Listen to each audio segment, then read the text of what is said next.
नमस्कार. अस्त्र न्यूज नेटवर्कमध्ये आपलं स्वागत. पाहूया आताची महत्त्वाची बातमी.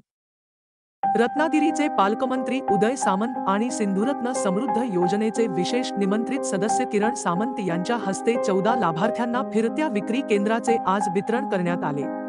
शासकीय विश्रामगृह येथे झालेल्या कार्यक्रमात रोहित लाड, मोहम्मद हुसेन सोलकर, संतोष मुकनाक, माधवी दाते, प्रणाली खवळे, महेंद्र महापुस्कर, अलिशा चंदावले, सचिन जमादार, अक्षय सुर्वे, प्रणित लोध, मयुरेश वरेकर, रवींद्र थूल, श्रेया भाटकर आणि सचिन अपकारे या लाभार्थ्यांचा समावेश होता.